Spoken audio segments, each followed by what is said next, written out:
সুরক্ষা অ্যাপ হলো আপনার প্রত্যেকটা কেন্দ্রে যারা ডিপ্লয়েড আছে তাদের কাছে থাকবে। এই সুরক্ষা অ্যাপের মাধ্যমে কিন্তু সারা বাংলাদেশে সবাই জেনে যাবেন, ইভেন প্রধান উপদেষ্টা পর্যন্ত জেনে যাবেন যে কোথাও যদি কোনো গন্ডগোল হয়। সো গন্ডগোলের ঘটনাটা তৎক্ষণাৎ অজানা কারো কাছে থাকবে না। তো এটাই তো সবচেয়ে ইম্পর্টেন্ট। আমরা অনেক সময় জানি না যে কোথায় গন্ডগোল হচ্ছে, পরে আমরা শুনলাম।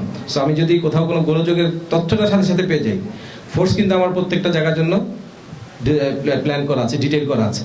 এবং আমি যে বললাম, যেটা বললাম, যে যেখানে কোস্টগার্ড আছে আপনি দেখবেন যে কোস্টগার্ড একদম কেন্দ্রে বসে আছে, ঠিক আছে? মানে যে কেন্দ্রের বাইরে যেখানে যেখানে থাকলে মানে কেন্দ্রের নিরাপত্তা নিশ্চিত করতে সব থেকে সুবিধা হবে। কেন্দ্রের ভিতরে তো বেসিক্যালি পুলিশ আর আনসারই থাকবে, বাট কোস্টগার্ড এমন জায়গায় থাকবে যেখান থেকে এই কেন্দ্রের নিরাপত্তা নিশ্চিত করা 100% সম্ভব হবে। যে সমস্ত এলাকায় কোস্টগার্ড, সেটা যেই চরেই হোক, ঢালচর বলেন, কলাতলি বলেন, আরো কি যেন চর কুকরি বলেন, প্রত্যেকটা জায়গায় কোস্টগার্ডের লোক কেন্দ্রের পাশে থাকবে। সো এটা মানে চিন্তা করার কোনো সুযোগ নাই যে বাহিনী থাকবে না।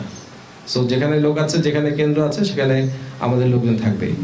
এবং তার উপরেই আমাদের পুলিশের মোবাইল থাকবে, নৌবাহিনীর স্ট্রাইকিং ফোর্সের মোবাইল থাকবে, এবং তাদের পেট্রোল এত ঘন ঘন থাকবে যে মনে হবে যেমন তারাও বুঝি কেন্দ্রের পাশেই বিরাজমান। এবং আনসারেরও আমাদের স্ট্রাইকিং ফোর্স থাকবে, এবং যেমন এখানে কিছু কিছু জায়গায় আমি জানি বিজিবিও আছে। সো বাহিনীর কোনো স্বল্পতা আমার মনে হয় এটা ফিল করার কোনো সুযোগ নাই। এবং আমরা যেভাবে প্রতিটা পাড়া মহল্লায় ঘুরে বেড়াচ্ছি, এরকম আশঙ্কা কিন্তু জনগণের ভিতরে কোনো আশঙ্কা আছে বলে আমার মনে হয় না।